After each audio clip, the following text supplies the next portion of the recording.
로마서 11장 15에서 24절 읽겠습니다. 그들을 버리는 것이 세상의 화목이 되거든 그 받아들이는 것이 죽은 자 가운데서 살아나는 것이 아니면 무엇이리요. 제사는 처음 익은 곡식가루가 거룩한즉 떡덩이도 그러하고 뿌리가 거룩한즉 가지도 그러하니라. 또 한 가지 올마가 꺾이었는데 돌 감람나무인 네가 그들 중에 접붙임이 되어 참 감람나무 뿌리의 진액을 함께 받는 자가 되었은즉 그 가지들을 향하여 자랑하지 말라. 자랑할지라도 네가 뿌리를 보존하는 것이 아니요 뿌리가 너를 보존하는 것이니라. 그러면 네 말이 가지들이 꺾인 것은 나로 접붙임을 받게 하려 함이라 하리니 옳도다. 그들은 믿지 아니함으로 꺾이고 너는 믿음으로 섰느니라. 높은 마음을 품지 말고 도리어 두려워하라. 하나님이 원 가지들도 아끼지 아니하셨은즉 너도 아끼지 아니하시리라. 그러므로 하나님의 인자하심과 준하심을 보라. 넘어지는 자들에게는 준엄하심이 있으니 너희가 만일 하나님의 인자하심에 머물러 있으면 그 인자가 너희에게 있으리라. 그렇지 않으면 너도 지키는 바 되리라. 그들도 믿지 아니하는데 머무르지 아니하면 접붙임을 받으니 이는 그들을 접붙이실 능력이 하나님께 있습니다. 네가 원 돌 감람나무에서 지킴을 받고 본성을 거슬러 좋은 감람나무의 접붙임을 받았으니 원가지인 이 사람들이랴 얼마나 더 자기 감람나무의 접붙임을 받으랴.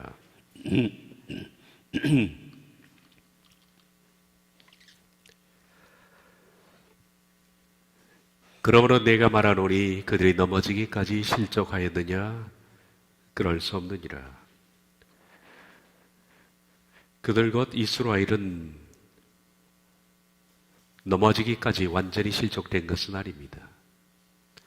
바울은 생각하기를 이스라엘을 하나님이 완전히 버렸다고 생각했지만 완전히 넘어질 정도로 실족된 것은 아니다. 다시 말하면 하나님은 이스라엘을 완전히 버리신 것이 아니라는 겁니다. 꾸준히 말해왔지만은 하나님은 집단적 이스라엘을 버리면서 개인적 이스라엘은 다른 방법을 통해서 부르실 계획을 가지고 계십니다. 그 하나님의 계획은 완전히 쓰러진 것이 아닌 실족한 이스라엘을 통해서 먼저 이방을 불러내시고 그런 다음 이스라엘을 부를 계획을 갖고 계시다라는 겁니다. 이 점이 구속사의 비밀입니다. 우리 대주제와 같은 말입니다. 구속사의 비밀입니다.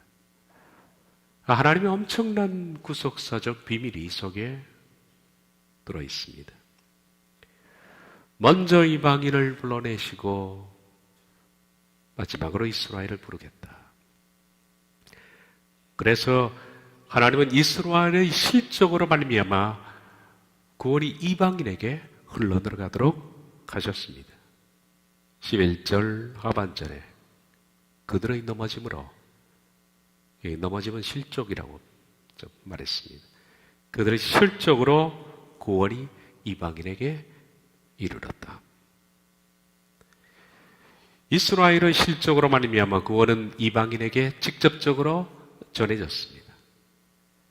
그래서 사도 바울이 이방인의 사도로 부름을 받아서 복음을 들고 이방으로 갔을 때 처음으로 이방 사람들이 하나님 백성의 수에 가입되는 것을 그가 봤다라고 지난주에 사도행전 13장 48절을 보고 말씀을 드렸습니다. 이방인들이 듣고 기뻐하여 하나님 말씀을 찬송하며 영생을 주시기로 작정된 자는 다 믿더라. 바울이 하나님 말씀을 전하니까 이방인들이 듣고 영생을 주시기로 작정된 자는 다 믿었다. 이 오역을 바로 고쳤습니다. 정돈되어진 수만큼 영생을 믿었다. 작정됐다는 말은 없습니다. 정돈되어졌다라는 이 단어는 배치됐다라는 뜻이죠. 전쟁을 할 때 요소요소의 군인들을 배치하는 그 단어입니다. 테타그메노이 배치했다. 하나님께서는 하나님의 나라를 어떤 수로 배치할 것인가를 포괄적인 계획을 갖고 있습니다. 이방인에게 어느 수만큼을 배치할 것인가, 그리고 이스라엘에게는 또 어느 정도의 수만큼 배치할 것인가 라는 하나님의 계획을 갖고 있습니다. 여기서는 이방인에게 배치된 수지요. 그 수는 우리가 모릅니다만 하나님께서 이방인에게 배치진 그 수, 바울이 복음을 전했더니 바로 그 수가 지금 가입되고 있다라는 얘기입니다.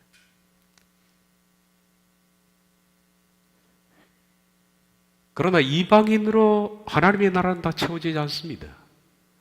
하나님께서는 하나님만 아시는 이방인이 배치된 수가 있습니다.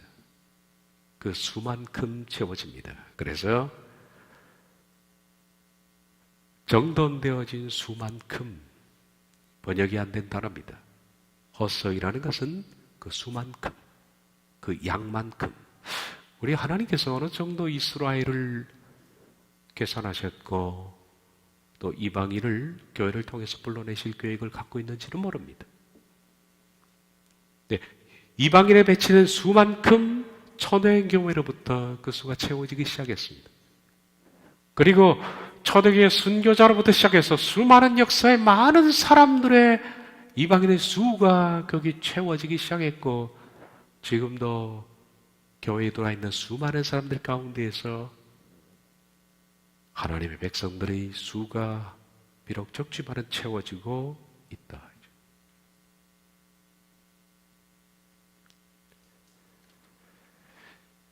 이 단어가 함축하고 있는 말은 이방인의 수가 채워진 다음 이스라엘에게 다시 할당된 부분이 있다. 이스라엘의 수가 있다라는 얘기입니다. 12절, 그들의 넘어짐이 세상의 풍성함이 되며 이스라엘의 넘어짐이 이방인에게는 복음이 직접 흘러 들어왔으니까, 이방인이 직접 하나님 나라의 수에 배치되니까 풍성이 되었습니다.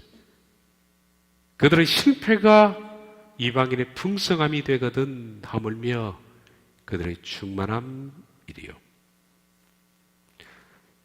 이스라엘의 실족은 복음이 이방으로 흘러 들어가게 만들어서 풍성하게 했습니다. 그래서 이방인들 가운데 하나님의 나라의 백성의 자리를 초대교회로부터 채워 들어오기 시작했습니다. 교회에 들어와 있다고 해서 모두 다 하나님의 백성이 아닙니다. 적은 수가 채워나갑니다. 이런 말씀을 생각하면 교회에 들어와 있는 사람들이 너무 구원에 대해서 방만한 생각을 갖고 있다라고 생각이 들지 않습니까? 이 수에 가입되기 위해서 초대교회에서는 우리 믿음의 선조들이 어떤 신앙을 견지해 왔는지, 얼마나 많은 사람들이 목숨을 내어놓고 이 하나님의 수에 가입되어 왔는지, 오늘 수많은 교회에 들어와 있는 사람들이 너무나 방만하게 구원을 생각하고 있습니다. 결코 그 수에 가입되지 못할 겁니다.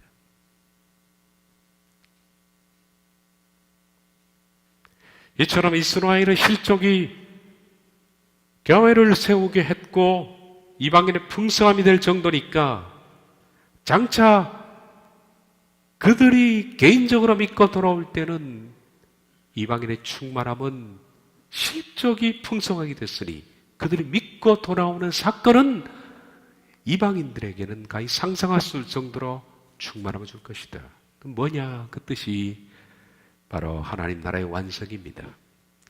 이스라엘의 돌아옴은 하나님 나라 완성입니다. 먼저 이방인의 수를 채우시고 이스라엘 수를 배치한 다음 하나님의 나라는 완성되니까, 이방인에게 할당된 수만큼 하나님의 나라가 채워지고 후에 이런 시기한 이스라엘이 돌아와서 그들에게 할당된 수만큼 하나님의 나라가 채워지면 하나님의 나라는 완성이 됩니다. 그 뜻은 다른 말로 재림을 의미하고 모든 악과 유혹과 죄가 사라지고 하나님의 위대한 통치가 시작됨을 말합니다.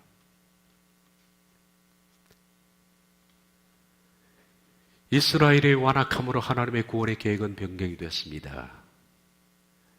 애초에 하나님의 구원의 계획은 이스라엘 민족을 집단화해서 집단화된 이스라엘 민족이 이방을 구원하는 것을 하나님이 계획하셨습니다. 그런데 이스라엘의 완악함으로 그들은 실족했고 하나님의 구원 계획은 변경이 되어서 이스라엘의 집단화를 통해서 이방이 아니라 이방을 먼저 직접 구원하시고 그 다음 이스라엘에게 다시 한번 기회를 허락하신다는 것이 하나님의 구원 계획의 변경입니다. 이것은 이스라엘을 버리신 것이 아닙니다. 버리심이 아닙니다. 이스라엘은 앞으로 이방인의 구원의 수가 채워진 다음 그들을 불러내실 겁니다. 이때가 바로 환란기라 그렇게 우리는 알고 있습니다. 근데 하나님께서는 하나님의 특이한 성품이 있습니다.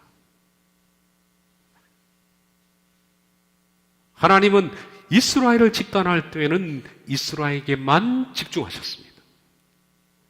이방인을 구원하실 때에는 이방인에게만 집중하셨습니다. 하나님의 성품입니다. 이스라엘의 실정으로 구원이 이방에 시작된 다음 하나님께서는 이스라엘에 대해서는 완전히 문을 닫아버렸습니다. 이방에만 집중하시는 겁니다. 그러면 그동안의 이스라엘은 어떻게 되느냐? 하나님께서 완악한 마음을 그대로 갖도록 내버려 두신 겁니다.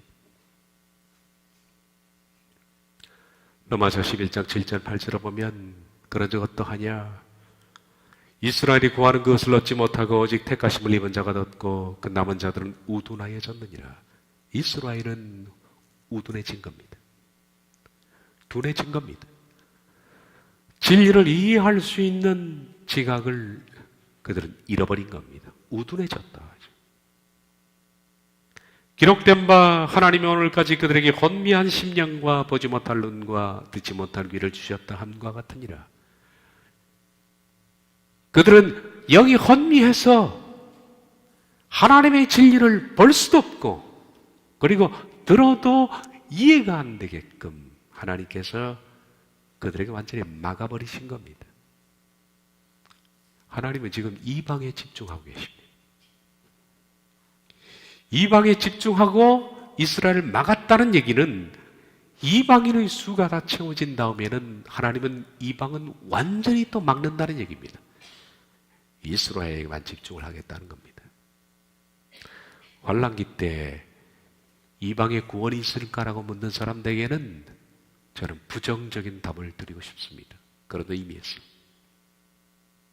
하나님은 이스라엘을 이방에 집중하는 동안에 결코 봐도 보지 못하는, 들어도 듣지 못하는 그런 눈과 귀를 주셨습니다. 혼미한 심령, 그들에게 허락하신 혼미한 심령, 그리고 우둔해졌다. 그들이 이 우둔해졌다라는 파로우는 단단해진 것을 말합니다. 마음이 단단한 사람은 어떤 얘기를 해도 듣지 않습니다. 일반적으로 여러분 나에 대해서 오해하고 강팍한 마음을 품고 있는 사람은 여러분이 무슨 설명을 하고 납득할 만한 어떤 얘기를 해도 그 사람은 듣지 않지 않습니까? 왜? 마음이 닫혀졌기 때문입니다. 단단해졌기 때문이죠. 하나님은 그 상태로 내버려 둔 겁니다. 이 포로라는 단어의 명사형이 포로스는 대리석이라고 그랬습니다. 다시 말하면 심령이 대리석처럼 된 겁니다. 지금 이스라엘이 왜 우리가 보기에는 구약 성경에 예언된 메시아가 바로 예수 그리스도라는 사실은 두말할 필요 없이 명백합니다. 그 예언들을 조사해 보면 이처럼 분명한 것이 없습니다. 아주 초창기 때 제가 그 메시아 예언을 세미나 했던 적이 있는데 다음 기회가 되면 다시 한 번 더 일러드리겠습니다. 그냥 예수라는 분이 툭 오셔서 나는 메시아다, 기적을 일으키고 그래서 메시아로 받아들인 것은 아닙니다. 예수님이라는 분이 메시아가 되기 위해서는 인간의 상식을 뛰어넘는 까다로운 변증법이 있습니다. 구약에는 철저히 그 부분이 예언되어 있고 그분은 예언되신 대로 오셨고 예언되신 대로 사셨습니다. 이처럼 예수님이 메시아라는 사실이 너무나 명백한데도 왜 이스라엘은 그 명백한 것을 봐도 보지 못하고 들어도 듣지 못하느냐? 버러스, 마음이 대리석처럼 되었기 때문입니다. 그들의 때가 아니기 때문입니다. 하나님은 그들의 마음을 그냥 상실된 채로 버려둔 겁니다. 이게 가장 큰 저주입니다. 저주 중에서 가장 큰 저주가 하나님에 대해서 단단한 마음을 품고 있는 거 아니에요. 그 결과 죄에 대해서는 무감각하며 하나님의 은혜에 대해서는 굳어버린 마음의 상태가 된 겁니다. 고린도후서 3장 13에서 16절을 보면 바울이 말합니다. 우리는 모세가 이스라엘 자손에게 장차가 없어질 것의 결국을 주목하지 못하게 하려고 수건을 얼굴에 쓴 것 같이 아니하노.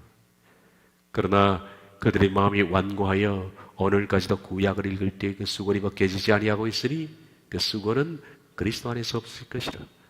오늘까지 모세의 글을 읽을 때 그 수건이 그 마음을 덮어도다. 그러나 언제든지 주께로 돌아가면 그 수건이 벗어지리라. 시내산에서 하나님의 말씀을 가지고서 내려왔던 그 모세의 얼굴에 너무 광채가 빛나기 때문에 사람들이 모세를 주목할까봐 모세가 수건을 쓴 사건이 있습니다. 수건을 쓰면 안 보이잖아요. 그 사건을 바울이 인용해서 말합니다. 마치 이스라엘 백성들은 지금 하나님의 영광을 주목하지 못하도록 하기 위해서 하나님께서 그들의 영혼에 수건을 뒤집어 씌워놓은 것과 같다. 그래서 모세의 글을 읽을 때 수건을 쓰고 있으니까 글을 어떻게 읽느냐. 성경을 가지고 있으나 그들이 깨달을 수가 없다는 거예요. 이해할 수도 없고 깨달을 수도 없고 무슨 뜻인지 알 수도 없는 상황. 그것이 오늘까지 이스라엘에게 주어진 우둔한 심령, 완악한 마음입니다. 그러나 언제든지 주께로 돌아가면 앞으로 그들이 주께로 돌아갈 날이 있을 겁니다. 그러면 수건이 벗겨지고 그들이 335 짝을 이루어서 가슴을 찢고 회개하면서 우리가 바로 찔러 죽인 그가 메시아였구나, 대통곡할 날이 올 것이라고 스가랴서 9장부터 그렇게 말씀을 예언하고 있습니다. 이스라엘이 실족에 있는 동안에 이방은 그들의 실적으로 풍성한 구원의 기회를 맞았습니다. 지금 우리들은 구원의 기회를 맞았습니다. 그런데도 오늘날 교회 안에는 이처럼 풍성한 구원의 기회를 맞았지만은 수많은 그리스도인들이 그 구원의 기회를 상실하고 있습니다. 다음 주에는 이런 그리스도인들에게 하나님께서 어떠한 큰 두려운 말씀을 하는지 우리가 보겠습니다만 그들의 넘어짐이 세상의 풍성함이 되며 그들의 실패가 이방인의 풍성함이 되거든. 바울은 14절에서 이스라엘의 실적으로 말미암아 이방인이 풍성한 구원의 기회를 맞은 것을 가리켜서 하나님과 세상의 화목이라 그렇게 불렀습니다. 여기 세상은 이방을 말합니다. 하나님과 이방이 화목했다. 그들 곧 이스라엘을 버리는 것이 세상의 화목이 되거든. 이스라엘을 버리는 것 때문에 바로 우리들 이방이 하나님과 화목이 된 겁니다. 화목이 되었다라는 뜻은 카타르레게라는 이 단어는 적대하다라는 카타라는 단어와 변하다라는 뜻이 포함되어 있습니다. 알레. 그러니까 적대적인 관계에서 관계가 바뀌었다. 얼굴을 적대시하고 있다가 고개를 돌려서 본다는 얘기입니다. 그게 하나님이 이방을 보는 관점입니다. 이스라엘을 버리기 전에는 하나님은 이방에 대해서 적대적인 감정을 가지고 있습니다. against 밖에 없었죠. 카타라는 단어밖에 없습니다. 이방은 죄 가운데 있기 때문에 죄를 해결할 방법도 없고, 그래서 이방을 하나님이 적대시했습니다. 그러나 이스라엘을 하나님 앞에서 실족한 다음 하나님은 이방에 대해서 적대적인 그 마음을 바꾸셨습니다. 왜? 그렇게 된 것이 바로 예수님이 오셔서 십자가에서 구속의 길을 여셨기 때문이겠죠. 그들을 버리는 것이, 여기 버린다라는 이 뜻은 원문에는 거절, 상실이라는 뜻입니다. 이스라엘을 거절하는 것이 이방에는 화목이 되었다. 하나님은 이스라엘을 통해서 이방을 구원하시려 했기 때문에, 아까 제가 하나님의 성품을 말씀드렸죠. 하나님은 다양하게 하지 않습니다. 하나님은 혼합적인 생각을 갖고 계시지 않습니다.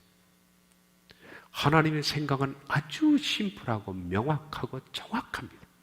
그리고 혼합을 싫어하십니다. 그러니까 우리가 구약 성경을 볼 때에도 하나님께서는 섞어 짠 배로 만든 옷을 하나님 입지 말라고 그랬잖아요.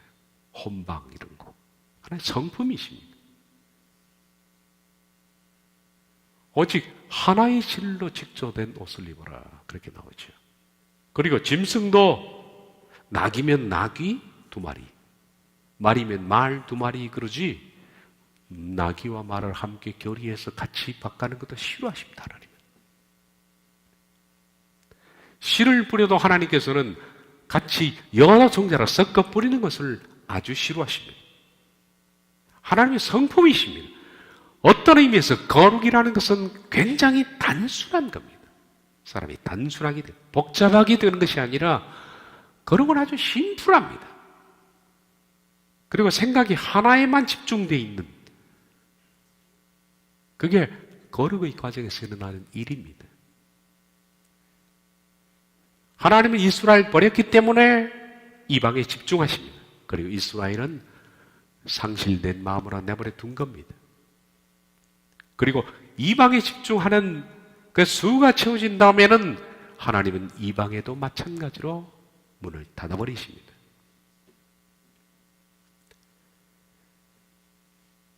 하나님은 이스라엘 통해서 이방을 구원하시려고 했기 때문에 이스라엘이 거절당하기까지 이방인은 죄 때문에 하나님과 적대관계 지금까지 있었습니다. 그러나 그 사이 예수님이 오셔서 구속의 길을 여셨고 비로소 구원을 이룰 수 있는 방법이 열어진 겁니다. 그래서 이스라엘을 거절한 그 다음에는 이방이 직접적으로 구원의 기회를 맞게 된 겁니다. 그래서 하나님과 화목하게 됐다라는 겁니다. 그들을 버리는 것이 세상과 화목이 되거든 그 받아들이는 것이 죽은 자 가운데 살아나는 것이 아니면 무엇이리요? 이스라엘을 버리는 것 때문에 이방이 하나님과 화목됐는데 다시 이스라엘을 받아들이는 것은 무엇을 의미하느냐? 다시 이스라엘을 받아들이는 이방인의 때가 끝나고 다시 이스라엘을 받아들이면 그들에게 영생을 주는 것이다. 그것이 그것은 죽은 자 가운데서 살아난 것이다. 이스라엘을 다시 받아들인다는 것은 그들을 영생을 주신다는 것을 말하는 것이고 하나님의 자녀로 부르신다는 것을 말한다라는 그 뜻입니다. 이스라엘을 버림으로 이방이 화목의 기회를 맞았지만 이방과의 화목의 기회가 끝나면 하지만 계획된 이방인의 구원의 수가 채워지면 하나님은 이방은 닫고 이스라엘을 집중하실 겁니다. 마태복음 25장을 보면 그러죠. 이방의 문이 닫히는 그 순간에 기록된 말씀이 있습니다. 어린잔치의 문이 닫힌 후에 수많은 사람들이 주여 주여 우리를 열어주소서라고 두드릴 것이다. 그러나 신랑은 말합니다. 나는 너희를 모른다. 한 번 닫힌 문은 열어지지 않습니다. 그래서 이스라엘에서 이방으로 넘어가서 우리에게 주어진 기회의 끝이 바로 마태복음 25장에 기록되어 있습니다.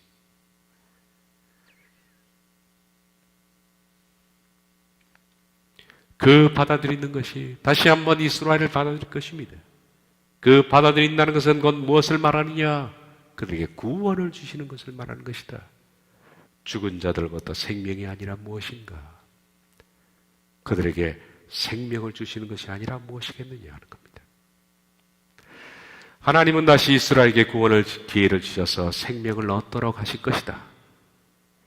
이스라엘의 거절과 완악함에도 불구하고 하나님의 계획은 취소되지 않습니다. 이스라엘 집단화에서 이방인의 구원 계획으로 넘어가는 집단화해서 이방인을 구원하려고 했던 하나님의 구원 계획은 취소됐습니다. 그리고 집단화를 포기하시고 하나님은 교회를 세우셔서 이방을 직접 구원하시지만은 포기한 이스라엘은 이방이 구원의 수를 채운 뒤에 다시 한번 기회를 주심으로써 여전히 하나님의 계획은 진행된다라는 얘기입니다. 우린 여기서 알 수 있는 것이 하나님은 그 계획을 한 번 세우신 하나님의 계획을 인간의 완악하게 하고 거부하고 항거해도 변경은 하시지만은 취소하지 않는다. 하나님은 죄인에 대해서 구원 계획을 변경을 해도 취소하지는 않는다. 그것이 바로 하나님의 주권입니다. 주권자가 취소한다면 그것은 주권자에게 흠이 되는 거죠. 하나님은 하나님이십니다. 하나님은 이스라엘을 폐하시고 이방을 직접적으로 구원하시고 다음 이스라엘을 건짐으로써 구원의 계획은 변경될 수는 있지만은 결코 이스라엘과 이방을 건지시고자 하시는 하나님의 구원 계획은 취소되는 말은 없다. 이게 하나님의 주권입니다. 주권자 하나님이시죠. 그 얘기를 지금 16절에서 마지막으로 하는 겁니다. 제사하는 처음 익은 곡식가루가 거룩한즉 떡덩이도 그러하고 뿌리가 거룩한즉 가지도 그러하지라. 좀 어려운 말씀이죠. 이해하기를. 원문 성경에는 제사하는 이라는 단어가 없습니다. 이게 어디서 나왔는지도 모르겠습니다. 아마 누군가 번역하면서 자기 생각을 집어넣은 것 같습니다. 큰 미스테이크죠. 어쨌든 없습니다. 직역을 하자면 그렇습니다. 그리고 만일 첫 열매가 거룩하면 그 덩어리 또한 그렇다 이것은 여러분 이해하기 쉽도록 제가 집어넣은 겁니다. 직역만 하겠습니다. 첫 열매가 거룩하면 그 덩어리 또한 그리고 만일 뿌리가 거룩하면 그 가지들 또한 첫 열매가 거룩하면 덩어리도 거룩하다. 뿌리가 거룩하면 가지도 거룩하다. 그 말씀입니다. 무슨 뜻일까? 여러분, 첫 열매를 수확해서 그 열매를 갈아서 밀가루 만들고 곡식가루 만들어서 뭘 만듭니까? 떡덩어리를 만듭니다. 그러므로 첫 열매나 떡덩이나 같은 겁니다. 첫 열매가 거룩하고 좋으면 좋은 것을 갈아 놓으면 그것으로 떡을 만든 떡도 좋은 겁니다. 좋은 걸 갈았는데 나쁘게 될 리가 없지 않습니까? 그러므로 첫 열매와 떡덩이는 같은 겁니다. 두 번째 말합니다. 뿌리가 거룩하면 그 가지도 그렇다. 뿌리에서 나온 가지 역시 마찬가지입니다. 뿌리가 좋으면 그 뿌리에서 영양분을 받고 나온 가지도 또한 좋습니다. 뿌리가 거룩하면 가지도 거룩하다. 무슨 뜻일까 지금 이게? 여러분, 여기서 첫 열매와 뿌리는 무엇을 말하고, 그리고 덩어리와 거기서 나온 가지는 무엇을 또한 말하는 것일까? 우린 지금 계속 바울이 말하는 것은 이스라엘에 대해서 말하고 있다는 것을 잊지 말아야 합니다. 그 맥락을 놓치면 성경을 이해를 잘 못합니다. 성경은 맥을 놓치면 안 됩니다. 지금 꾸준히 말해왔더니 이스라엘에 대해서 지금 바울이 말하고 있는 겁니다. 계속적으로 바울이 이스라엘에 대해서 언급을 해왔습니다. 다시 한번 돌아가 봅시다. 하나님은 이스라엘을 완전히 버리셨느냐? 아닙니다. 그들은 실족했지만은 완전히 넘어진 것은 아닙니다. 하나님은 이스라엘을 집단화해서 이방을 건질 계획을 갖고 있습니다만은 이스라엘은 집단화해서 그들이 이방을 건지는 전도자 민족이 된 것이 아니라 이방을 개 취급하는 유대 종교로 만들어버렸습니다. 구원의 실패지요. 그래서 하나님께서는 이스라엘을 완악한 채 내버려 두려 작정하셨습니다. 그 사이에 이방은 예수 그리스도의 구속으로 말미암아 직접적으로 교회를 통해서 하나님께서는 이방의 수를 먼저 불러내시게 이스라엘을 부르시고 이방을 부르시기로 했는데 이스라엘을 스탑하시고 이방을 부르시기 시작했다. 그래서 바울이 전했더니 하나님의 나라의 수가 이방인으로 배치되기 시작했습니다. 그때부터 시작해서 이방인에는 풍성한 기회가 온 것이요. 이스라엘의 넘어짐으로 이방은 풍성하게 되었다. 기회가 온 겁니다. 그래서 이방은 초대교회 때부터 시작해서 지금까지 하나님 나라의 백성이 채워지고 있습니다. 그 수가 언제 찰지는 모르지만은 그 수를 하나님께서 찰 때까지 기다리고 있다. 이방인의 수가 채워질 때까지 이스라엘은 기회가 상실됩니다. 완악한 채 내버려 둡니다. 그러나 수가 채워지고 난 뒤에는 이방의 문을 닫고 이스라엘에게 마지막 기회를 주심으로 하나님의 구원 계획은 변경될 수는 있으나 취소되지는 않는 겁니다. 주권자 하나님이기 때문에. 하나님의 주권은 무서운 겁니다. 인간의 방해와 사탄의 방해에도 불구하고 하나님은 하나님이 세우신 독자적인 계획은 결코 변경하지 않습니다. 취소하지 않습니다. 바꾸어도 하나님의 뜻은 하나님의 뜻대로 이루어 나가신다. 하나님은 구원 계획을 변경해도 취소하지 않는다. 이게 하나님의 주권이다. 이런 맥락에서 주어지는 말씀입니다. 그런 말씀을 쭉 하면서 첫 열매가 거룩한 즉 떡덩이도 거룩하고 뿌리가 거룩한 즉 그 가지도 거룩하다 라는 그 뜻은 뭐냐? 첫 열매라는 것은 하나님께서 이스라엘을 구원의 집단화하기 위해서 민족적으로 전도자 집단으로 만드시기 위해서 처음으로 부르신 사람들을 첫 열매라 그렇게 부릅니다. 누가 있을까요? 아브라함, 이삭, 야곱입니다. 믿음의 조상들입니다. 이스라엘이라는 민족이 생겨나기 전 하나님께서는 먼저 이스라엘을 태동할 믿음의 조상들을 부르셨습니다. 아브라함, 이삭, 야곱, 그리고 야곱의 12아들로 말미암아 드디어 민족의 형태를 가지고 시작했습니다. 그 민족의 12아들이 태어나기 전 사람들, 거룩한 족장이라 부르는데 바로 이들이 바로 첫 열매입니다. 하나님이 시작하신 첫 열매. 그리고 그들이 말하는 여기서 뿌리입니다. 그래서 하나님께서는 하나님의 이름을 뭐라고 부르셨느냐면 아브라함의 하나님, 이삭의 하나님, 야곱의 하나님이라 그렇게 부르신 겁니다. 구약에서 하나님의 이름 중 하나가 바로 이 이름이었죠. 출애굽기 3장 6절을 보면 모세에게 말씀합니다. 나는 네 조상의 하나님이니 아브라함의 하나님, 이삭의 하나님, 야곱의 하나님이니라. 이들이 바로 첫 열매이기 때문입니다. 하나님이 이스라엘 민족을 구성하기 위해서 처음으로 불러낸 이들이 거룩하다는 겁니다. 하나님은 이들을 거룩하게 만들기 위해서 새 사람 부르셨습니다. 그들이 바로 첫 열매요 뿌리입니다. 그들은 하나님 부르심에 순종해서 거룩한 족장이 되었습니다. 우린 이들의 이야기를 구약성경에 잘 알고 있습니다.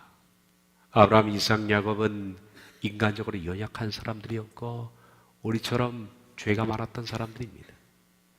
그럼에도 불구하고 그들은 연약해서 범죄하고, 아브라함이 얼마나 많이 범죄했습니까? 야곱이 얼마나 많이 범죄했습니까? 그들이 연약해서 범죄했지만 삶 속에서 수많은 유혹과 죄들을 마침내 결과적으로 극복해내서 칭의를 이루어낸 사람들, 세 사람이 다 그렇습니다. 거룩함을 이루어낸 사람들. 우리와 똑같은 죄인이었고 똑같은 범죄자였지만은 마침내 역경을 이겨내서 하나님의 자녀가 된, 그리고 의롭다 여김을 받은 아브라함은 일종의 제가 말했던 것처럼 창세기 15장에 의로 여기심을 받기 시작해서 칭의, 거룩하다라고 여기심을 받은 것은 창세기 21장에 모리아산에서 이삭을 드릴 때 22장에 마침내 그들은 이겨냈습니다. 죄를 극복해놓고 거룩한 사람이 됐고 칭의를 받은 사람이 됐다. 이들이 다 거룩한 족다. 이들이 뭡니까? 바로 첫 열매의 뿌리입니다. 이스라엘은 바로 이 첫 열매와 뿌리에서 출발이 되었습니다. 그렇다면 첫 열매가 거룩하니 아브라함, 이삭, 야곱의 그 신앙에서 나온 떡덩이인 이스라엘 백성들이 거룩해야죠. 뿌리가 거룩하니 아브라함, 이삭, 야곱에게서 나온 그들의 후손들의 믿음도 마찬가지로 그 가지가 거룩해야죠. 그렇지 못했습니다. 그런데 하나님은 그 거룩한 첫 열매의 뿌리에서 거룩한 떡덩이와 그리고 거룩한 가지를 기대했습니다. 그러나 하나님의 기대와는 반대로 이스라엘은 중간에 타락의 길을 걸어갔지 않습니까? 그럼 하나님의 계획이 포기되느냐? 아닙니다. 주권자라고 그러죠. 주권자 하나님은 변경은 해도 취소하지 않습니다. 하나님은 타락한 이스라엘에게 진노하셔서 그들을 거절하셨습니다. 15절 상반절 그들을 거절한 것이라고 그들을 상실한 채 내버려 둔 것입니다. 그들은 거절된 후 은혜로부터 완전히 차단된 채 바울 당시에도 남아 있었습니다. 아까 왔던 말씀이죠. 그래서 어떠하냐? 이스라엘이 구하는 것을 얻지 못하고 오직 택하심을 입은 자가 얻고 남은 자는 우둔해졌고 그리고 오늘까지 혼미한 심령이 되었고 봐도 보지 못하고 들어도 듣지 못하는 그런 상태가 된 겁니다. 뿌리는 거룩한데 가지는 지금 거룩하지 못합니다. 첫 열매는 거룩한데 아브라함, 이삭, 야곱은 거룩한데 떡덩이들은 지금 거룩하지 못합니다.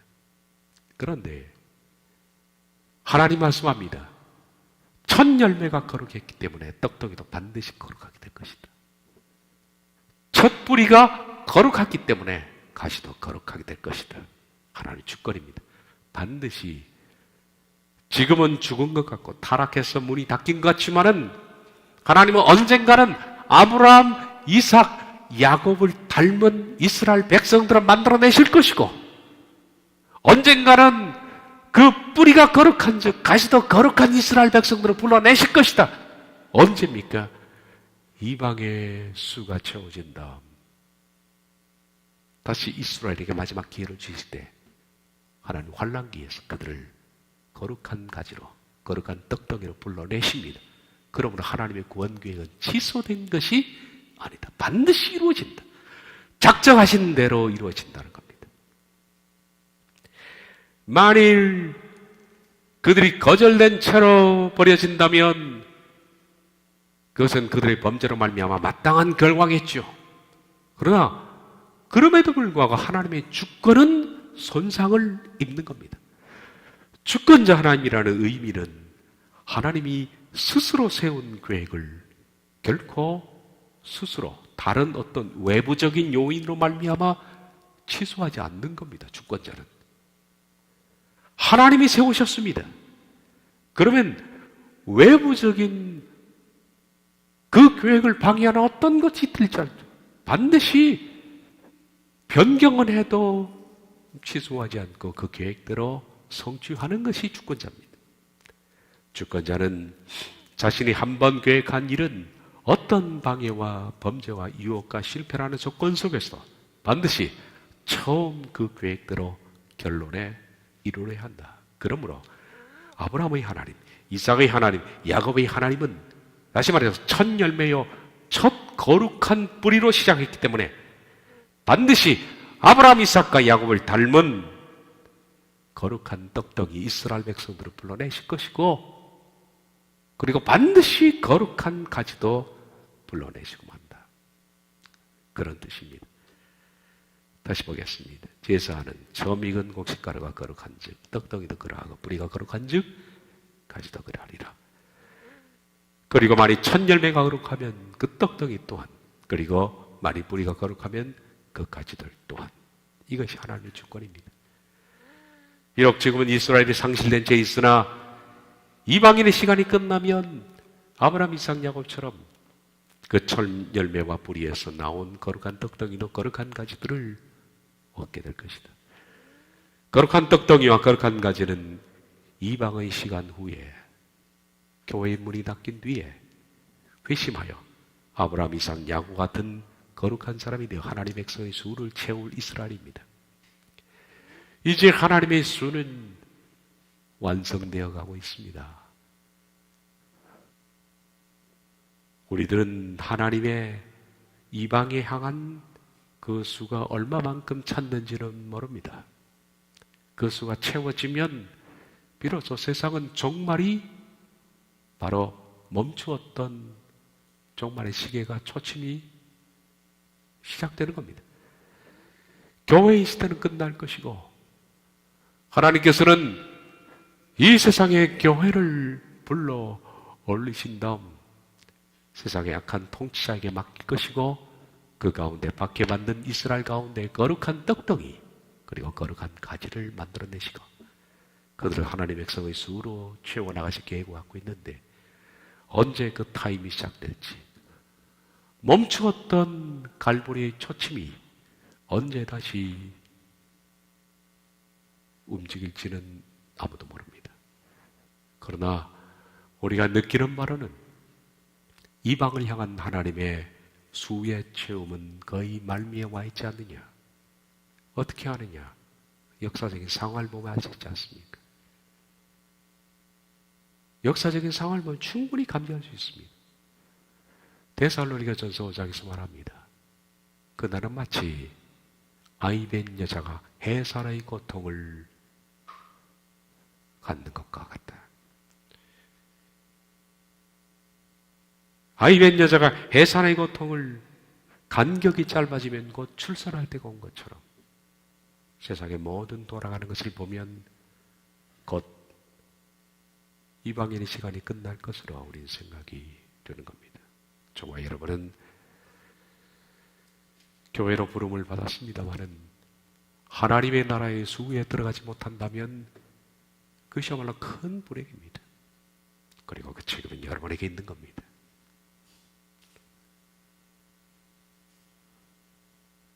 구원은 바로 여러분 책임이기 때문입니다. 스스로 알아서 그 길을 잘 걸어가기를 축원합니다. 기도하겠습니다.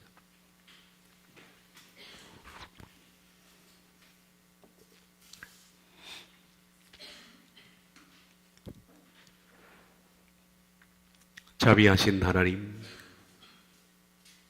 저희를 부르셨습니다.